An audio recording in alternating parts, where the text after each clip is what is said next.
Indian automobile industry തന്നെ വളരെയധികം ഷോക്കായി പോയിട്ടുള്ള ഒരു സംഭവമായിരുന്നു ഈ അടുത്തിടെ നടന്നത്. ഏകദേശം 12,000 കോടി രൂപ ഇന്ത്യൻ ഗവൺമെന്റ് സ്കോഡ എന്ന ബ്രാൻഡിന് പിഴ ചുമത്തിയിരുന്നു.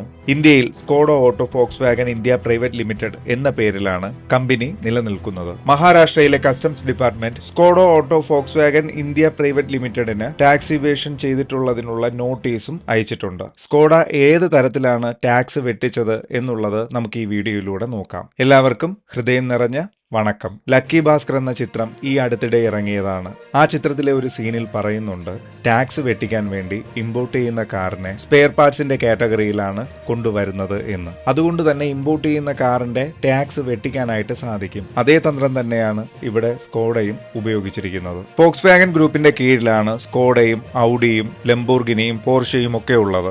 അതുകൊണ്ട് തന്നെ അവർ എല്ലാ വാഹനങ്ങളെയും ഇന്ത്യയിൽ നിർമ്മിക്കുന്നതല്ല. അതുകൊണ്ട് തന്നെ അവരുടെ വാഹനങ്ങളെ ഇമ്പോർട്ട് ചെയ്യുന്ന സമയത്ത് വളരെയധികം ടാക്സും കൊടുക്കേണ്ടതായിട്ട് വരും. ഉദാഹരണം പറയുകയാണെങ്കിൽ 20 ലക്ഷം രൂപയുടെ ഒരു വാഹനം ഇന്ത്യയിലേക്ക് ഇമ്പോർട്ട് ചെയ്യുകയാണെങ്കിൽ 20 ലക്ഷം രൂപ ടാക്സ് ഇനത്തിൽ ഇന്ത്യ ഗവൺമെന്റിന് നൽകേണ്ടതായിട്ട് വരും. അങ്ങനെ നോക്കുമ്പോൾ 20 ലക്ഷം രൂപയുടെ ഒരു വാഹനത്തെ ഇന്ത്യയിൽ ഇറക്കുമ്പോൾ അത് 40 ലക്ഷം രൂപയായിട്ട് മാറും. അത് മറയ്ക്കാനായിട്ടുള്ള ഒരു തന്ത്രം എന്ന് പറയുന്നത് അതിനെ CKD റൂട്ട് എന്ന് പറയും. അതായത് കംപ്ലീറ്റ്ലി നോട്ട് ഡൗൺ യൂണിറ്റ്. കാറിന് വേണ്ടിയിട്ടുള്ള എല്ലാ ഭാഗങ്ങളെയും സ്പെയർ പാർട്സ് ആയിട്ട് പിരിച്ച് ഇന്ത്യയിൽ കൊണ്ടുവന്ന് അസംബിൾ ചെയ്യും. ഇങ്ങനെ ചെയ്യുന്നതിന് ഇന്ത്യയിൽ ഒരു ഫാക്ടറി തുടങ്ങേണ്ടതായിട്ട് വരും. അതോടൊപ്പം ഇന്ത്യയിലുള്ള പലർക്കും ജോലിയും കിട്ടും. അതുകൊണ്ട് തന്നെ 30% താഴെയാണ് അങ്ങനെ കൊണ്ടുവന്ന് അസംബ്ലി ചെയ്യുന്ന വാഹനങ്ങൾക്ക് ടാക്സ് ഇനത്തിൽ ഇന്ത്യ ഗവൺമെന്റിന് നൽകേണ്ടതായിട്ട് വരത്തുള്ളൂ. അത് ഇന്ത്യ ഗവൺമെന്റ് ഇന്ത്യക്കാർക്ക് ജോലി കിട്ടുന്നതിന് വേണ്ടി ചെയ്യുന്ന ഒരു കാര്യമാണ്.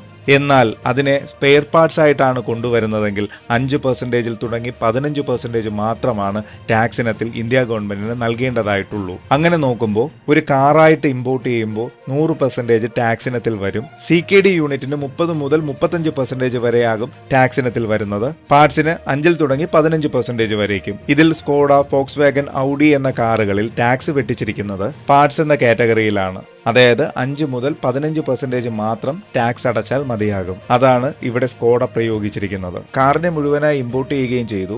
ടാക്സ് വെട്ടിക്കുന്നതിനായി സ്പെയർ പാർട്സ് കാറ്റഗറിയിലാണ് കൊണ്ടുവന്നത്. ടാക്സ് എന്നത് ഒരു നാടിന്റെ വികസനത്തിന് വേണ്ട ഒരു കാര്യമാണ്.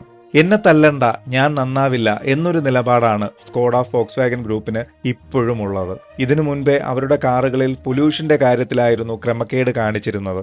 ഇപ്പോൾ ടാക്സിന്റെ കാര്യത്തിലും അവരുടെ ഈ നിലപാട് വളരെയധികം നെഗറ്റീവ് ഇമ്പാക്റ്റ് ആണ് കമ്പനിക്ക് ഉണ്ടാക്കുന്നത്. എന്ന് പറഞ്ഞാൽ ആ വാഹനത്തെ ആരും വാങ്ങുന്നില്ല എന്നുള്ളതല്ല, ആ കമ്പനിയോടുള്ളൊരു ട്രസ്റ്റ് നഷ്ടമാകും. ഈ അലിഗേഷനെ കുറിച്ചുള്ള നിങ്ങളുടെ അഭിപ്രായം ഉറപ്പായിട്ടും കമന്റ് ബോക്സിൽ പറയുക. എല്ലാവർക്കും ഹൃദയം നിറഞ്ഞ വണക്കം.